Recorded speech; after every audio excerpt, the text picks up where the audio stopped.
कि हजरत मोहम्मद का जो पूरा जीवन काल था, उस जीवन काल में उनके जीवन काल में सबसे ज्यादा लड़ाई हुई। ऐसा बताते हैं कि 84 ऐसी लड़ाई हुई जिसमें उन्होंने प्रत्यक्ष या अप्रत्यक्ष भाग लिया। 84 लड़ाई।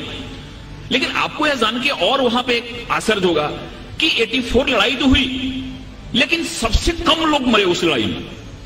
अगर एक लड़ाई होती है तो उसमें हजारों लोग मारे जाते हैं, लेकिन इस 84 लड़ाई में जो रिकॉर्ड बताता है, उस रिकॉर्ड के हिसाब से केवल 1014 लोग मरे।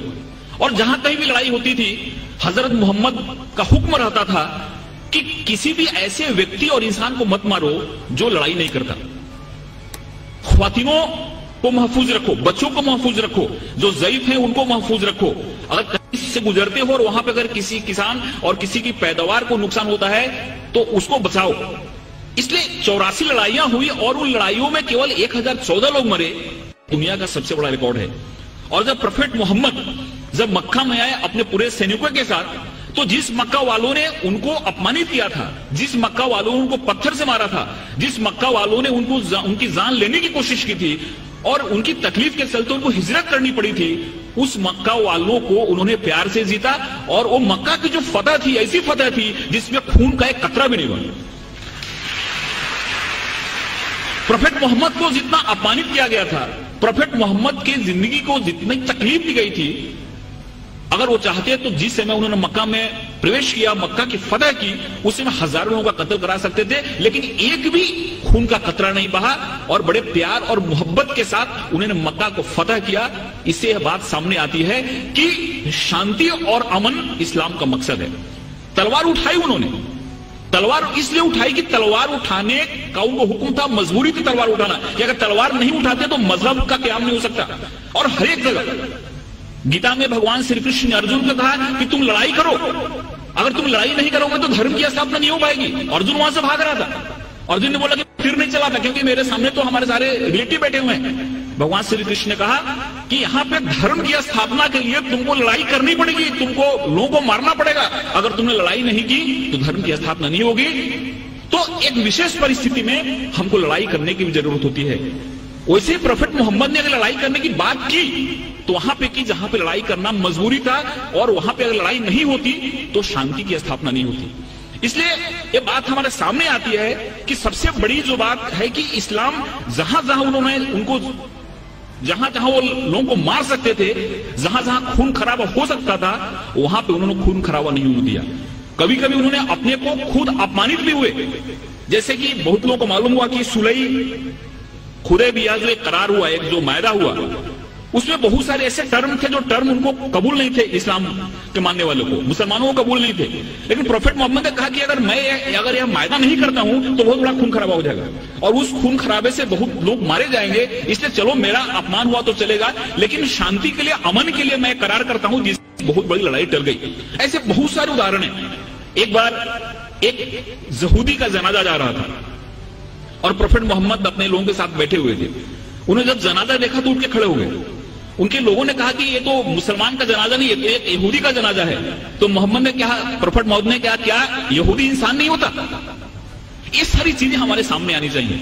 उस बूढ़ी औरत की कहानी मालूम है कि उसको ऐसा लगता था कि यहाँ पे इस्लाम बढ़ रहा है, मोहम्मद नाम का ऐसा शख्सियत है जो सबको इस्लाम में ले जा रहा है, इसलिए गांव छोड़ के जा रही थी।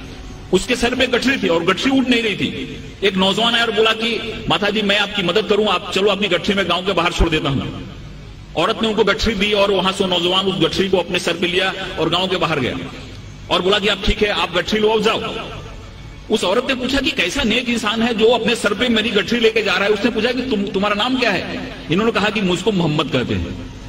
जिसके डर से भाग रही थी वही इंसान उस औरत की गठरी को अपने सर पे ले जा रहा है और उसको मदद कर रहा है, और उसी दिन औरत इस्लाम में आ गई।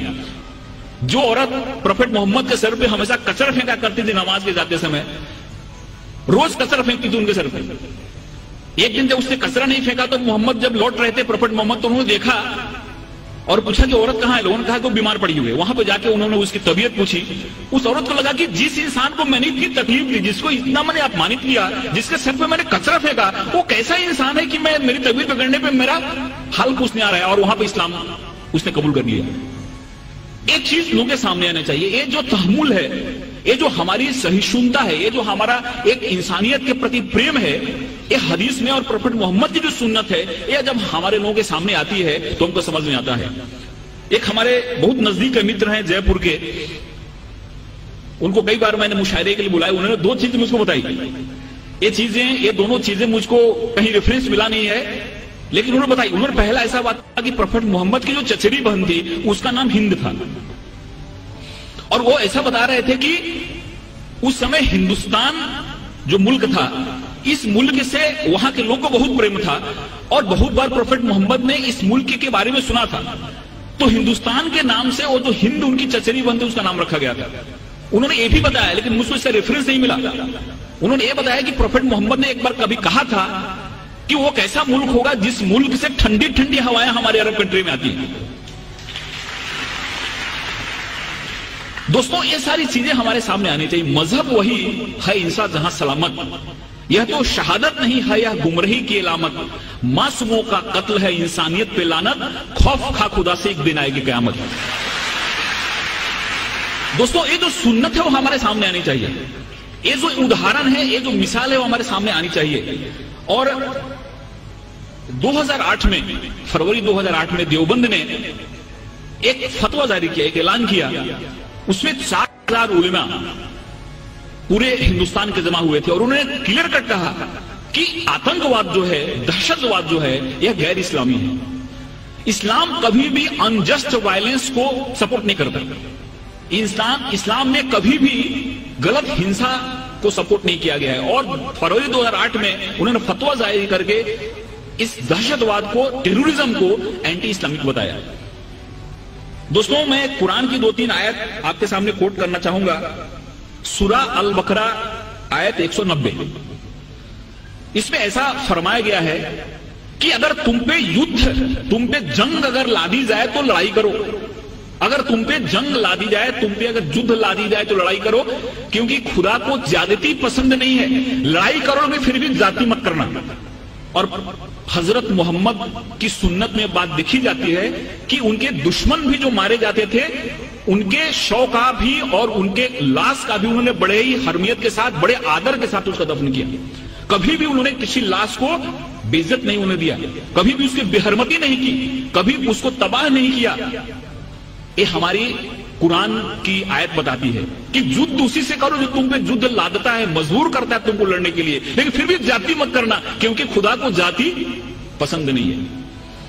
सूरा अल मायदा आयत 32, एक निर्दोष इंसान का कत्ल पूरी मानवता के कत्ल के बराबर है। इस आयत में फरमाया गया है कि अगर एक निर्दोष आदमी है, इनोसेंट आदमी है, अगर उस आदमी का कोई कत्ल कर देता है तो उसका कत्ल पूरी इंसानियत के कत्ल के लायक है। इसलिए कभी भी इस्लाम किसी भी निर्दोष और किसी भी बेगुनाह इंसान के कत्ल की कभी इजाजत नहीं देता। ये हमारे कुरान की बात कही गई है। सूरा बनी इजराइल आयत 33, किसी भी इंसान की जिंदगी खुदा की दी हुई है, इसलिए बिना किसी कारण, बिना किसी वजह किसी इंसान को तकलीफ देना, किसी इंसान को मारना गुनाह है, और खुदा इसके लिए सजा देता है। ऐसे बहुत सारी आयतें हैं जिन आयतों में हमको इस सामने बातें दिखती हैं कि इस्लाम ने हमारे सामने क्या पैगाम रखा, इस्लाम ने हमारे सामने क्या संदेश रखा। लेकिन कुछ ऐसी परिस्थितियां हुई जिसके चलते गलत मैसेज गया। एक बड़ी फेमस किताब है, किताब का आपने नाम सुना होगा, लाइफ ऑफ मोहम्मद, BH हैकल ने किताब लिखी है। और उस किताब में उन्होंने ऐसा लिखा है कि बाद में काफी ऐसे ट्राइब्स थे, ऐसे जनजातियां थी जिन्होंने इस्लाम को स्वीकार कर लिया, और इस्लाम को स्वीकार तो कर लिया लेकिन इस्लाम के पैगाम को समझा नहीं, और उन्होंने काफी जगह बहुत सारी उत्पात मचाए, जिसमें ततार और मंगोल्स ऐसे ट्राइब्स थी जो इस्लाम को स्वीकार किया लेकिन इस्लाम को नहीं समझते हुए उन्होंने इतने अत्याचार किए जिसके चलते बहुत जगह इस्लाम बदनाम हुआ कि इस्लाम को मानने वाले ऐसा करते हैं। इसका BH हैकल ने अपनी किताब में बड़ा ही अच्छा एक्सप्लेनेशन दिया है।